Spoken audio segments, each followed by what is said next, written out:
Hi, y'all. This is Kristen Chenoweth. Hi, I'm Gloria Stefan. This is Sarah Bareilles. Hi, I'm Patty Lapone. This is Lin-Manuel Miranda. You're listening to the Broadway Podcast Network. Hi, I'm Schele Williams, and welcome to the Theater Podcast with Alan Seals.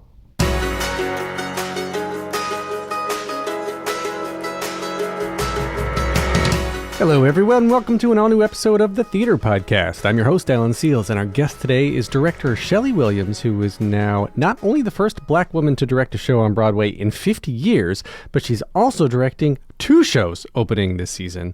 She is co-directing The Notebook alongside Michael Greif and directing The Wiz. Shele's passion for her craft is evident in everything she talks about, and she lights up describing what theater and storytelling means to her. And as she puts it, she's not afraid to put in the work. Don't forget, she's also an author, so make sure to check out the show notes for the link to find out more about her book.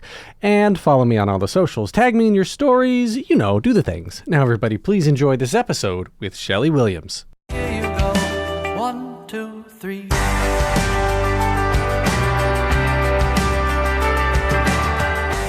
Our guest today is someone who has had such an extraordinary journey and someone I have been trying to have on the podcast for a very long time, so this is very, very exciting. Originally, she was pursuing her dreams of playing with the London Philharmonic Orchestra as a teenager, and then suddenly learned that on and being around the theater stage is where she needed to be. She then became an actor with credits including both Rent and Aida on Broadway, leading her to become dance captain for Rent on Broadway and an associate choreographer for the tour. And then through all of this, she uncovered her true calling for being a director. She associate directed Motown the Musical on Broadway, is currently working on a stage adaptation of Hidden Figures, and right now is also co-directing The Notebook alongside Michael Greif, which just opened on Broadway, and is also solo directing the incoming extremely highly anticipated production of The Wiz, scheduled to open on April 17th at the Marquis Theater.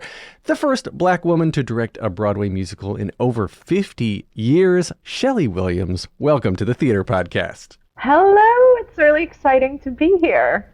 Well, thanks for taking time out of this incredibly busy schedule of yours to do this little old podcast. It's bananas, but I'm really excited to speak with you today. Yeah, it is bananas. And you have like The Notebook and The Wiz both opening in the same season within a month of each other, while you've got all these other productions going on. So, I mean, how common is it to have 2 Broadway shows open in the same season at the same time like this? It's not very common. I can't say that I super recommend it. And this was not the plan. Like, all of those things are true. Because of the pandemic, everyone's schedule became incredibly condensed. It was incredibly difficult to get theater space. We had thought and hoped that The Notebook would have opened last season. So both Michael and I, and Michael also has an extraordinarily insane season this year that's very exciting. We both found ourselves in a position where we were like, okay, we really need to strategically plan these schedules, which are going to be very tight because both shows were opening in the spring. And thankfully, we were able to make all of this work. So it is an incredible season. And, this is the moment that all of my dreams are coming true. So I'm just breathing, eating well, exercising, and doing my best to get a good night's sleep every night. Well, so in addition to what's literally in our backyard with The Wiz and The Notebook here on Broadway, you've got the production of Hidden Figures, which is really cool. Like, so first off, I guess we'll talk about how far along in development that is, but then also the production of Aida that's currently in the Netherlands, Holland. Right? Yes. Right. So all of this, like, how involved are you with the creation of Hidden Figures as a director? Are you working with the creative team to say, like, I need this moment here, composer, or I need that? Are you helping to identify the moments that they need to then craft through music and song and dance or whatever? Or is it more up to the producers at this point? Like, what stage are you in that creation? We're in very, very early stages. We're in the research phase of that. Oh, wow. Yeah, early. Very early stages for that. We don't even have a full creative team assembled. We're in very, very early stages. I like to be at the beginning as a director. I like to know a lot. I'm a deeply like research person. I like to know a lot of things about especially a piece like this, which is a historical piece. And then really be in conversation as it's being crafted about the moments that I think could be theatricalized, or, because this was, both a book and a movie, in which ways are those two things different? What can the stage do uniquely that a film cannot? And what ways can we show something about these women that you did not get to see, inside the movie? So there are a lot of things that, it'll be really exciting to explore with that piece, but it's in very early stages. Have you got to pick Janelle Monáe's brain yet? Not yet, but I look forward to it. I have been able to talk to Taraji. Her and I have become friends in the last couple of years, so we have talked about it, which has been amazing. Oh, Taraji P. Henson. Yeah, she's. I met her once with. She came through promoting something on a Tyler Perry movie. Just one of the nicest people that I've met. One of the nicest, wisest, and kindest.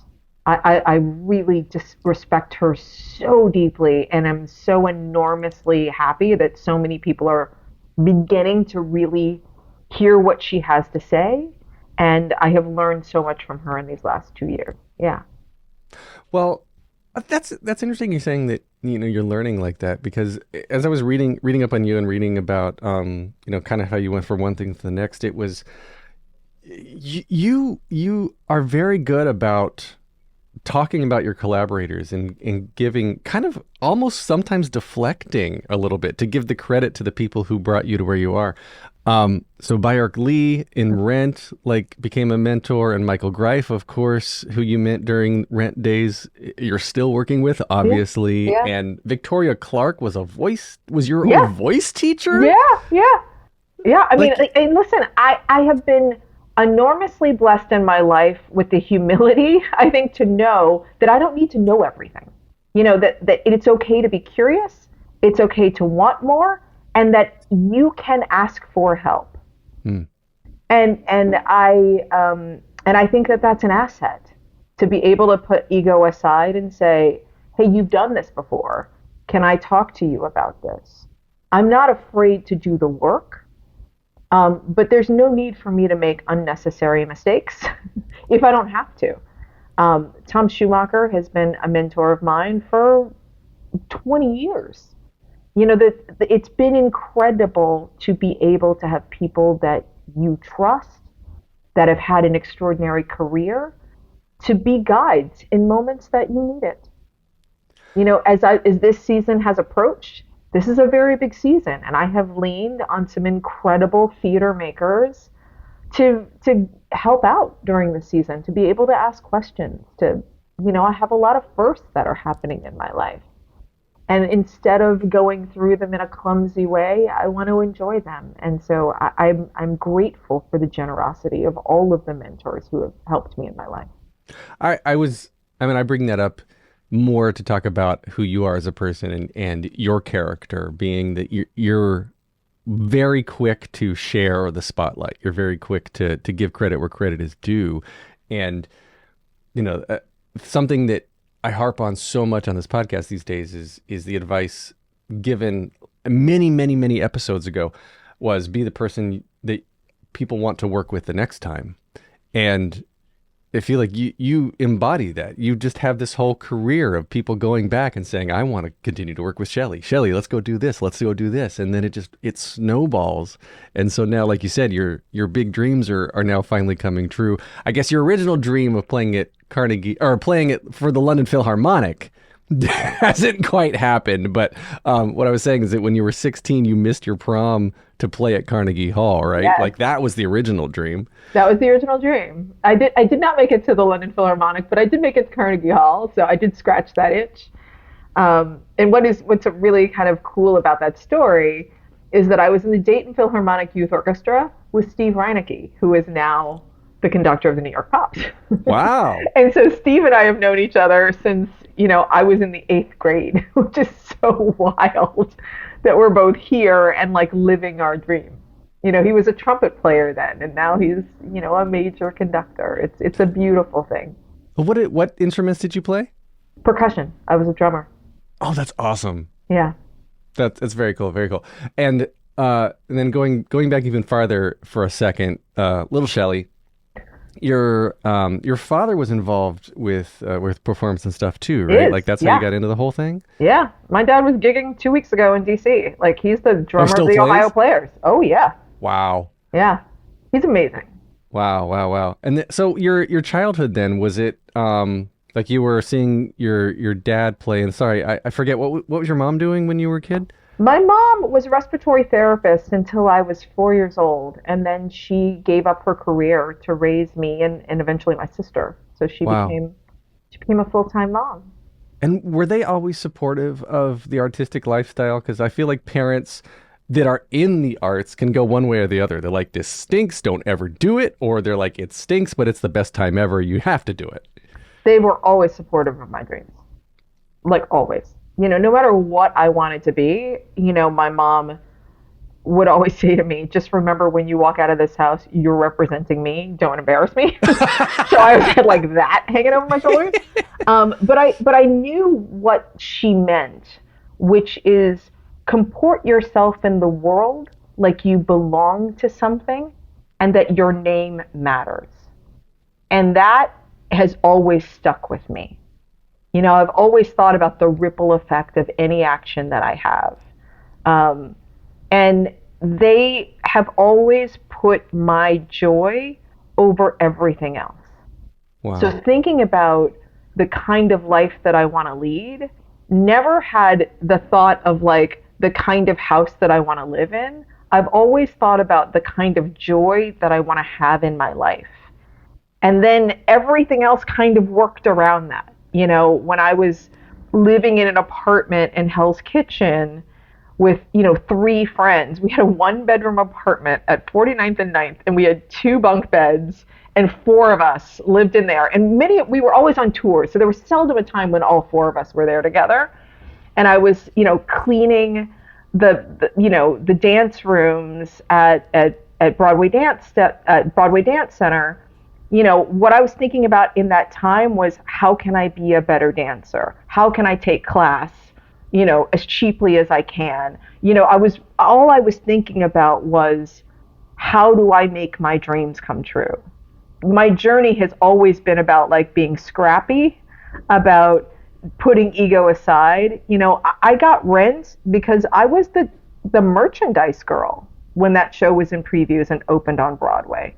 I watched that show every single day. By the time I auditioned for that show, I knew it inside and out.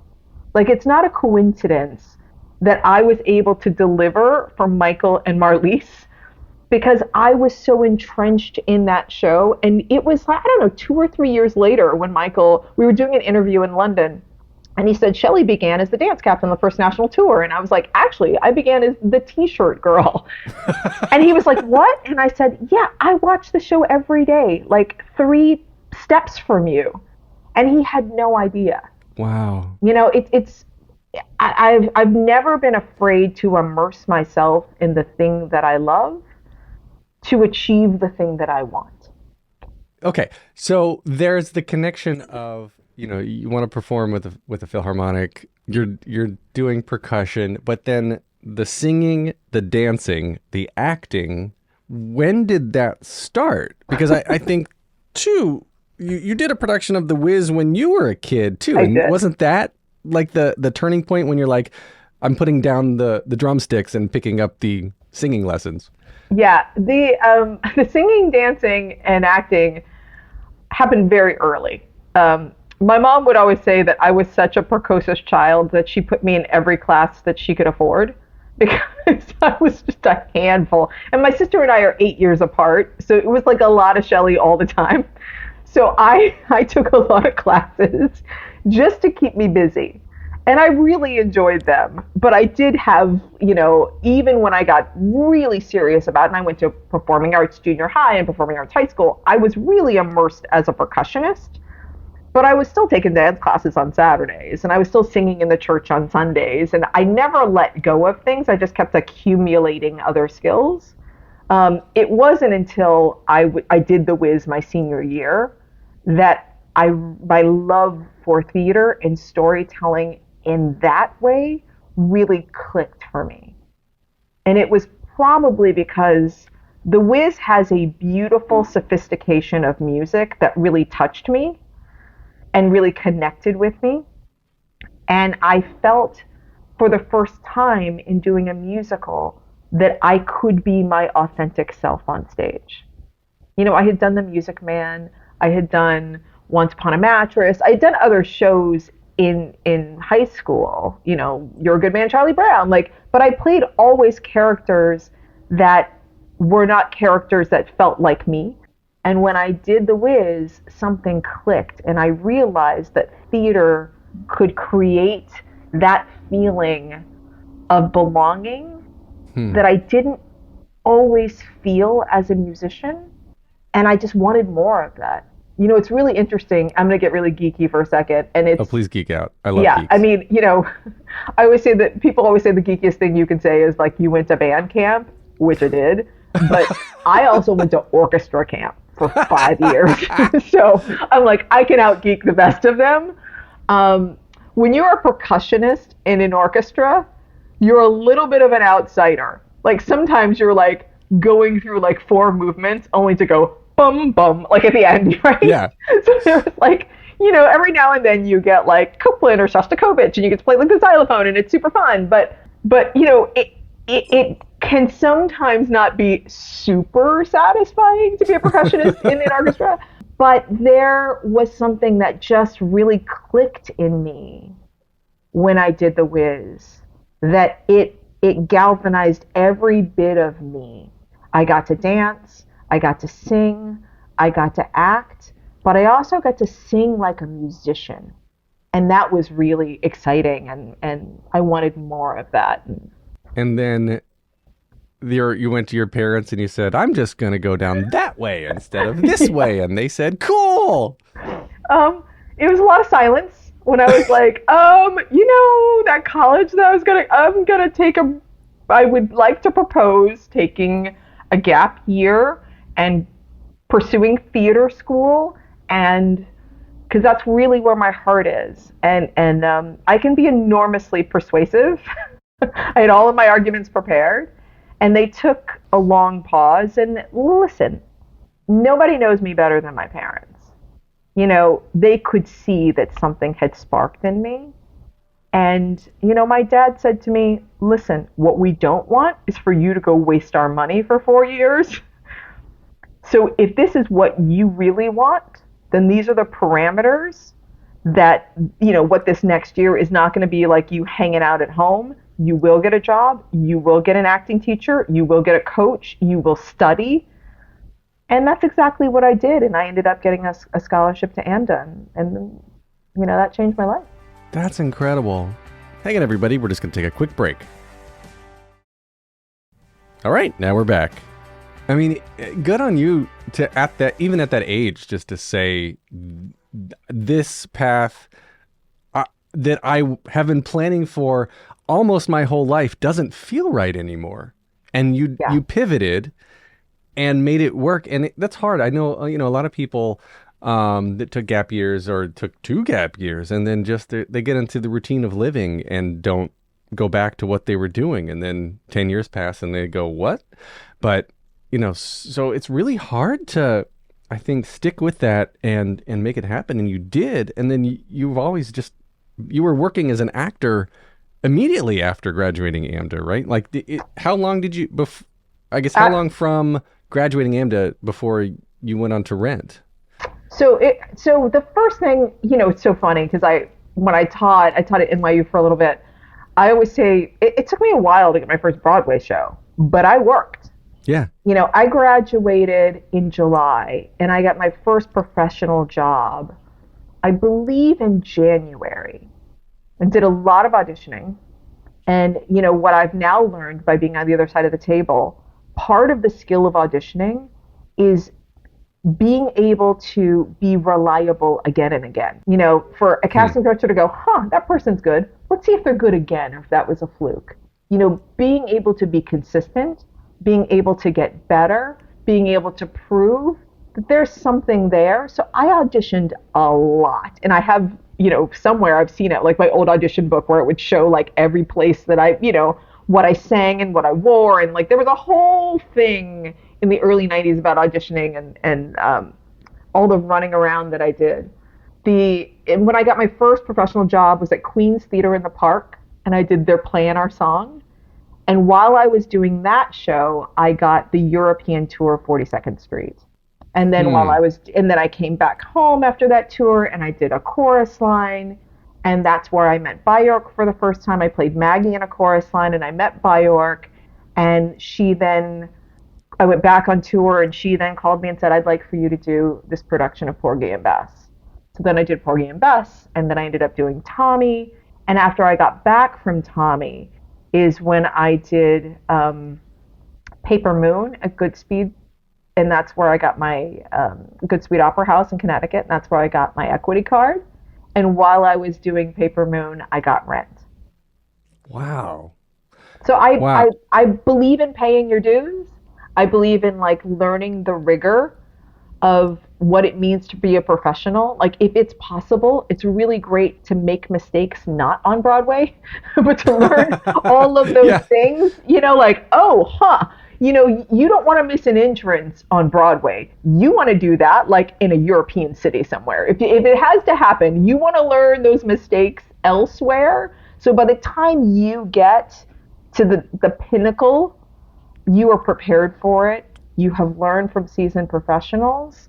You understand how much athleticism it requires to do 8 shows a week and discipline, and the care you have to have both for your body and the ability to replicate a performance is an enormous skill. And I was grateful that I had learned those skills from extraordinary humans that were better at it than me, and I could watch them. And when I got to Broadway, I felt like I had earned it. Wow. And 42nd Street and Chorus Line are not light dancing shows. Those are heavy dancing shows. So yeah. So you put in your dues. Oh yeah. It's those shows are amazing. So Tommy was no slouch either. That was that was so much dancing. It was amazing. Well, now that you are on, like you said, you're on the other side of the table and you're involved with casting decisions, has your career as an actor younger in your life, does that influence how you approach casting now as being on the other side, as being a director? 1,000%. Yeah. I love actors. I'll always love actors. And I'll always see the world through their lens. I think about when I get ready for an audition as a director, it's the same as when I'm not doing a full warm-up, but I do think about what I look like on the other side of that table, because I know how much love and care each actor took to come into that room. Really? Oh God, yeah. Left to my own devices, I'd be like in sweats right now. I'm not a person who like wakes up and puts on makeup every day. I'm a mom with 2 kids, and I like soft clothes. Like the pandemic was like, it hit my sensibility right on. I was like, I never want to leave the house, and I want to be in soft clothes all the time. For me, I think when someone is auditioning for a show that I'm directing, they're looking to say, do I want to work with Schele Williams? As much as I'm saying, are you the person that I am envisioning for this production? And so it's really important that I'm making a good impression as a leader, as it is that they are bringing their extraordinary talent and as an offering for a production that I'm directing. And I think if at every moment I am showing them the level of respect that they deserve, then they will want to be a part of this production if they get the offer, and that I hope to grow this journey together as collaborators. Wow. I think there's others in your similar situation that could learn a lot from you. Yeah, I've been on the auditioning side and felt like they could not care less that I was in that room. It didn't make me want to try hard. I know. That's the reason why I didn't want to do it anymore. It's really hard when you love something so much And slowly but surely, it feels like the world is conspiring to take that thing that you love away. And when I became a director, I wanted to remind actors that they're not just puppets, but they're extraordinarily talented humans who, if given the opportunity, can make the art better. And so that is, and you know, that's what I try to do every day. And that's, I think, very apparent in the work. And I guess that I was going to get to this later on, but I can ask it now. Like, how do you choose what projects you're going to work on? Because everything that I have seen of you put everything about yourself into the work. You have a personal connection. You have personal meaning behind everything you're doing. So with that in mind, how do you not, I guess, A, burn yourself out with all these projects at once, but then B, choose which one's important and how to spend your time? Because I'm sure now, like, being the person that you are, people are I assume people are calling you all the time, like, hey, look at this, be involved with that. Can I get advice here? I mean, you seem like somebody that people love to love. Oh, you're very, very sweet.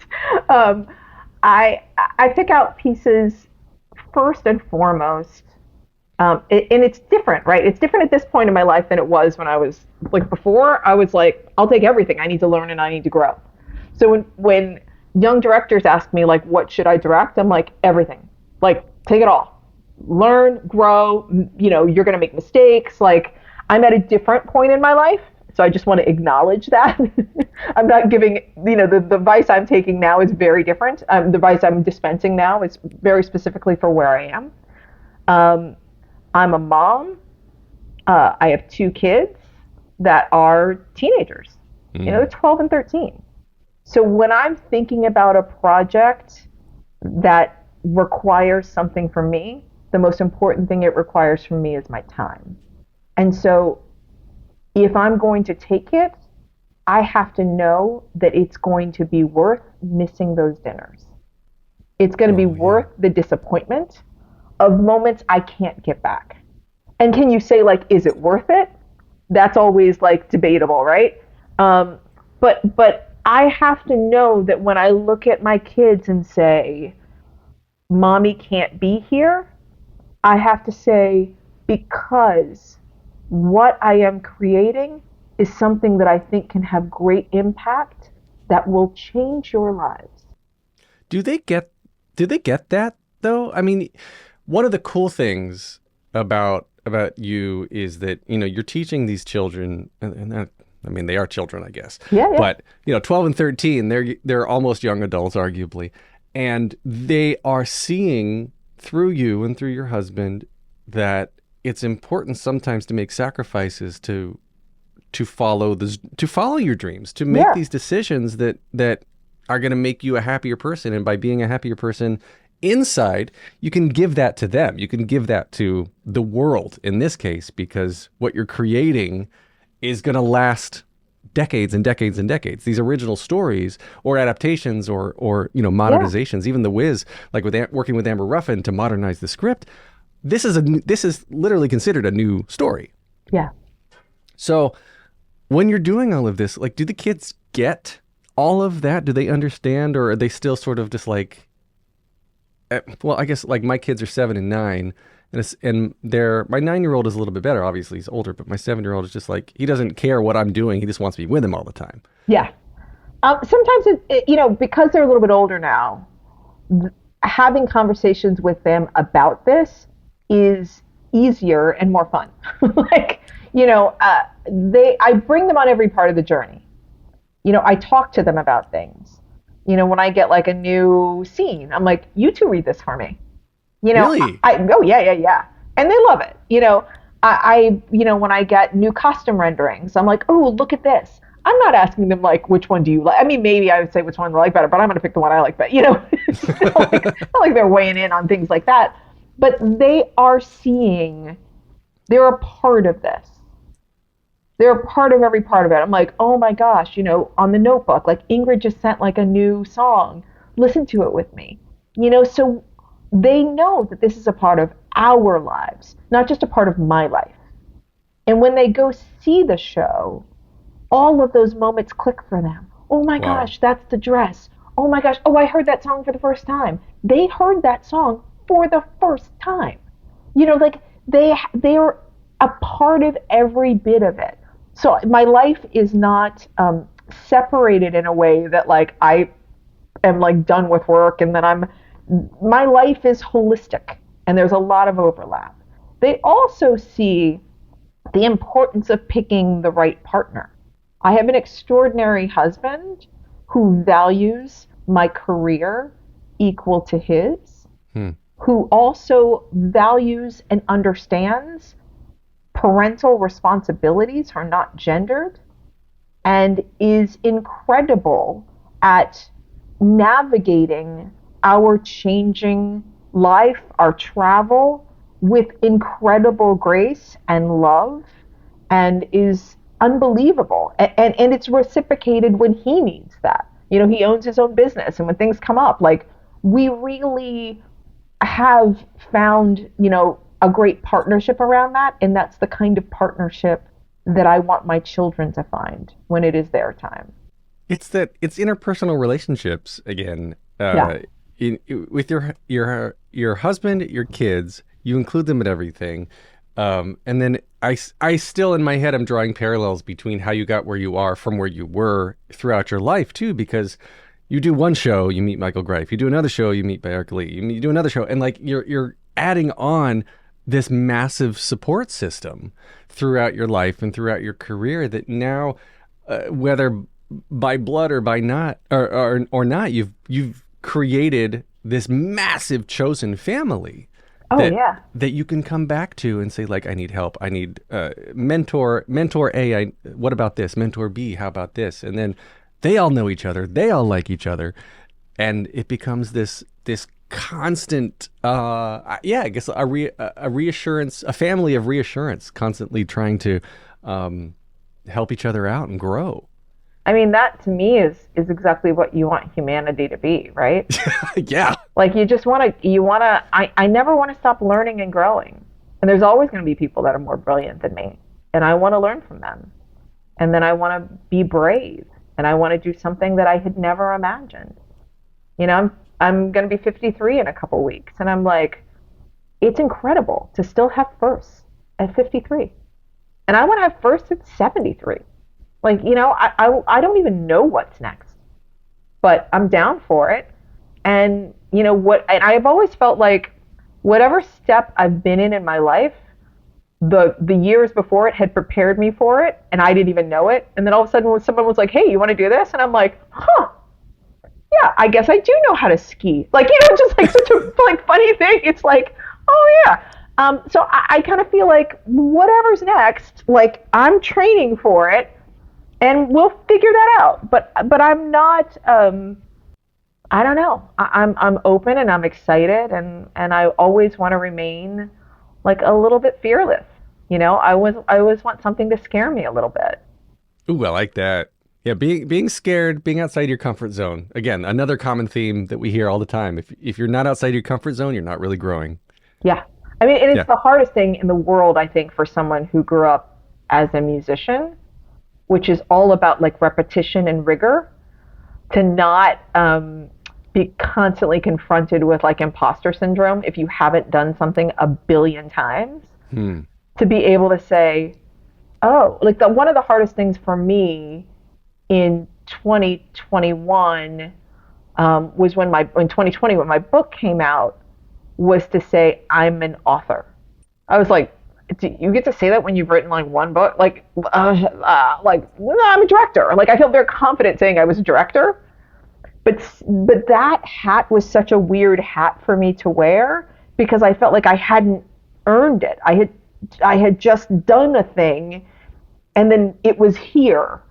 So I'm still in my own way grappling with change and being able to say, and then I was able to go, I'm a storyteller, and this is just a different way of telling a story. Like, I had to back my way into it.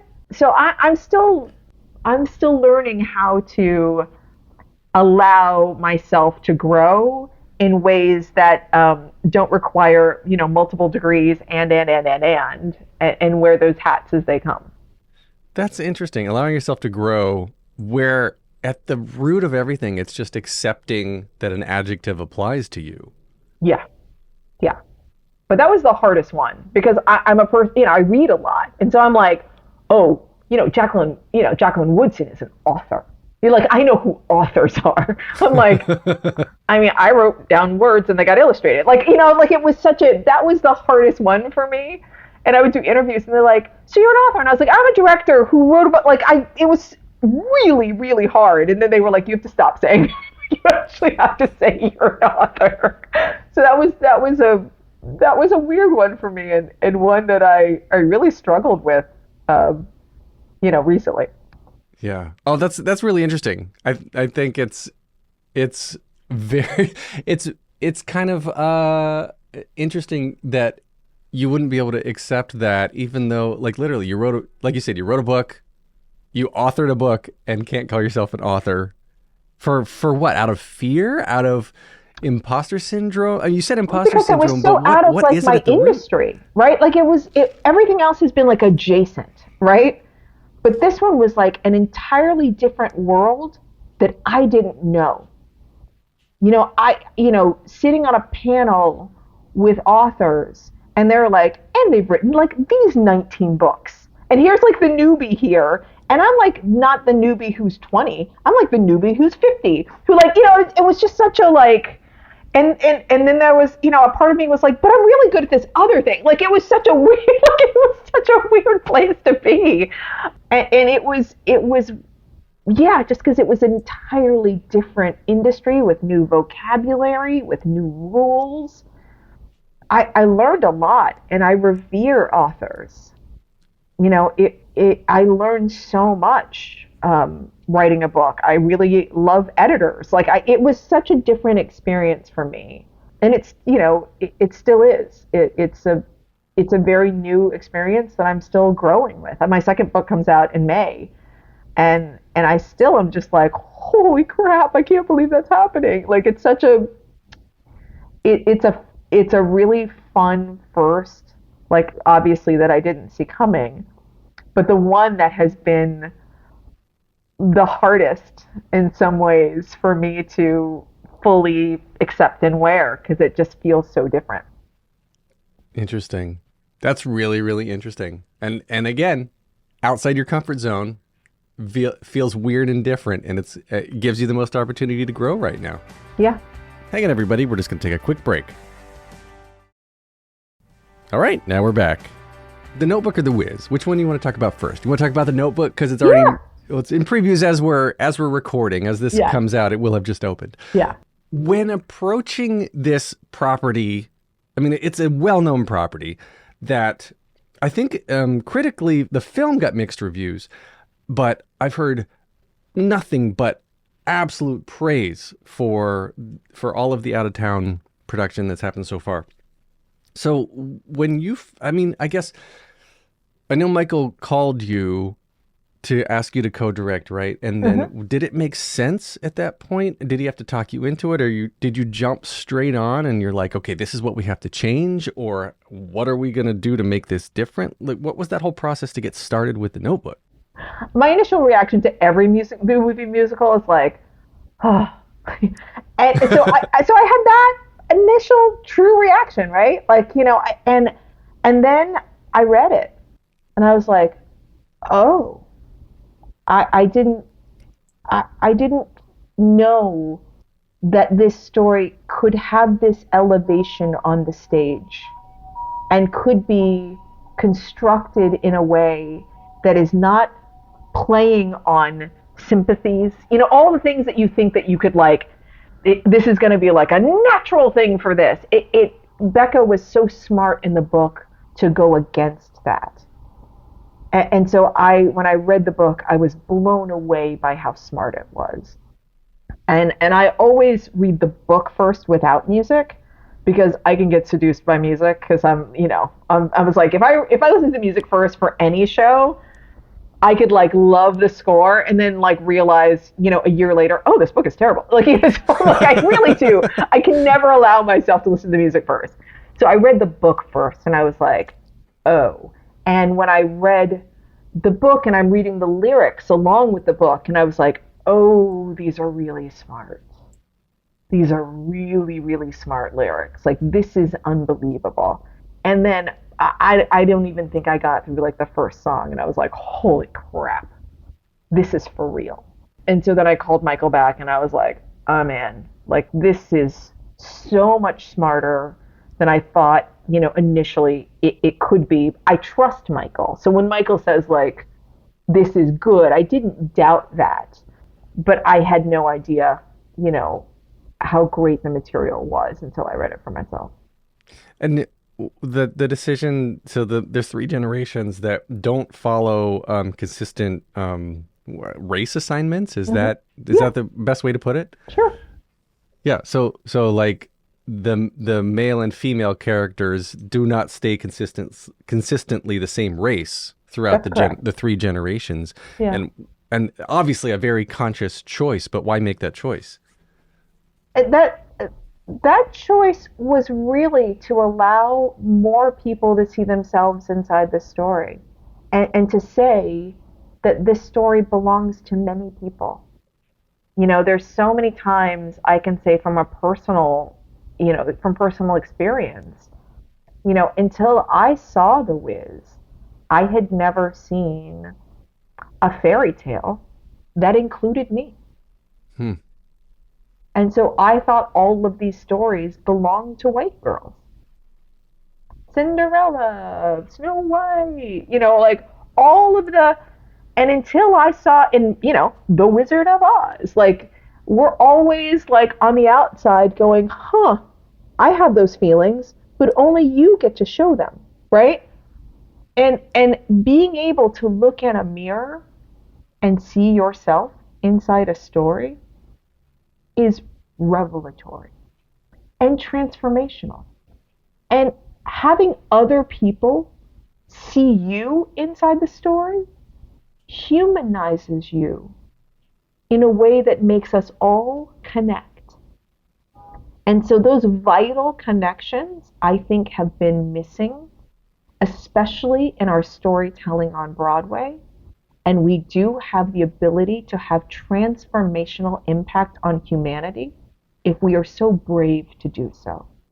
And so I was very excited when they talked about casting the show in this way and telling the story in this way, because these are the kind of steps I think can have great, great impact on the way we see each other on the other side of the stage. That is very, very cool. And in terms of alternates, understudies, swings,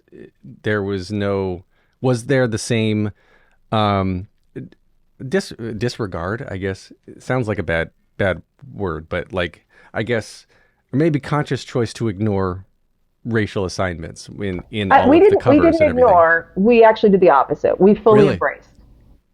Right? Embrace meaning that it's all over the place? Meaning, like, one of the things that we, if you can't ignore race, it has to be conscious. And because it's conscious, you can't now do a story that takes place in late 30s, early 40s. Yeah. And have a black woman playing middle alley, right? Because now you have to talk about how is this even possible? This was elite, like all kinds of things, right? So now we have to say, if we're making this choice, how do we tell it authentically? And moving the time frame made that possible. So we're never ignoring race. But on a story like this, the story isn't centered on race. Right. Right? So everybody has feelings. Yeah, everyone's always authentically presenting themselves on stage as the race that they are. I love that. Using this to parlay into The Wiz as well. I mean, like you're saying, The Wiz is what, as a kid, made you make the choice that put you where you are now. Yeah, it blew up my life. Yeah, in the best possible way. Right. And now here you are, some 40 some years later, and making your solo Broadway directorial debut with this show that is, by the way, it's being presented in one of the smartest ways I've ever seen from a business standpoint, by doing the pre-Broadway tour and then coming to Broadway for a limited engagement. So it doesn't need to make money forever on Broadway. And then there's the post-Broadway tour and all these other things that haven't been announced yet that hopefully will be announced soon. So it's super, super exciting to see the need, the public outcry for this property to come back. It's been incredible. I mean, it was the most shocking phone call I'd ever gotten, because I didn't know that it was even kicking around. So, when I got the call, I was like, The Wiz? Like, I was really, really surprised by it, because usually you get rumors like, oh, this person's developing this. And, you get little things from your agent about, oh, you're going to take a meeting. This was just an offer. And it was a surprising, wonderful, life-changing offer. And it's a story that means a lot to me. I sat with it for, I think, between 3 and 6 months. Like, I was like, I need every version that's ever been written. I went on a deep, deep dive and thought about, what are the things that I'm craving? Why do we tell this story in this moment? How is the world shifted in ways that this story feels necessary? What is it that this generation uniquely can get from this story? And so those are kind of all the things that I was really thinking about when we began to assemble a creative team, when I began to have conversations with people, to just kind of get like, what are the like-minded things that we feel like as a team this story can provide in this moment? And it's been an exciting journey. It's been really incredible to create a story that is centered around Blackness and Black excellence, and go to Black cities before coming to Broadway. My litmus was, how does it work in Atlanta? For real. Yeah, and it sold out.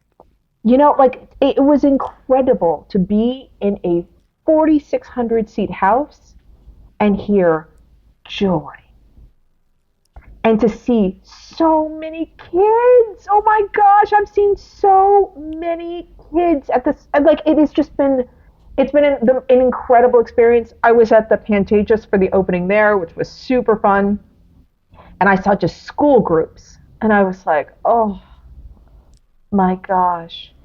All these little Black kids coming to see the show, seeing themselves on stage, seeing a story that has so much hope, bravery, that all of these characters have their own quirks, and they come to love each other and support each other. Like, it is a beautiful, beautiful moment to celebrate both difference and friendship and courage. Things that I think young people need now more than ever. And connection. Yeah. Speaking of things people need, need connection. And I I'll agree. tell you, when we were in Baltimore, I had not, because when the pandemic came back, I then had to get a number of shows that had been in the queue back up. So I had not actually seen a ton of shows back on Broadway yet, because I had been in London for a few months. I had been in Holland for a few, I'd been gone a lot. When we did the show in Baltimore, and it's a comedy. There's a lot of humor, and Amber's ridiculously funny. It was really one of the first times that I had been in a room with like 1,500 people laughing together. Oh, post-COVID, yeah. And just like that necessary and collective joy was like, the best drug you could ever imagine. Like, I was like, I didn't realize how much I needed it. Just to hear laughter. It was just, it has been such a great experience, and I can't wait to bring it home to New York. Well, I am excited for it. I saw it down in DC. I took the train down, saw it in DC. It's a phenomenal show. Thank you. I have not seen The Notebook yet as we're recording this, so I cannot wait for that. I've got my tickets for a couple weeks from now. So I'm super, super excited. And I'd like to wrap up now with 3 closing questions I ask everyone to end the episodes. The first one just simply is, what motivates you? What motivates me every day are my kids. Every single day. You know, because they're going to be the generation that will save us. Okay, I love that. That's great. Yeah. What advice would you give to your younger self and younger people listening now, starting out down a similar path? Be fearless. Be humble. Listen to your gut. And don't be afraid of work. Like, don't be afraid to hustle. I've always had a good hustle. And so I'm like, don't be afraid to hustle. Use all your skills. I like that. All right, last question. Hardest one. If you could only see one show for the rest of your life, you can see it as many times as you want, what would you see? It's going to sound like very self-serving. But I would say The Wiz. I was expecting that. Yeah. Because it's such a beautiful journey of belonging in humanity. And that, I think, every day would give me a reason to wake up and try again. Oh, there was something else that I wanted to bring up too about The Wiz is you, I want to quote you. You said, "What I love about Dorothy is that it's the story of my kids dropped into a place where they feel othered and then finding strength in finding their own tribes of little weirdos who love and appreciate you for who you are." Yeah. Yeah. That's, as a parent. That's what I did when I moved to New York, you know? Yeah. Like that's what you want. Yeah. Yeah. And as a parent, I totally get that. I want my kids to stay quirky and weird. And it was a couple months ago, one of my kids came home and was like, "Yeah, someone call me weird." And I said, "You should say thank you." Yeah.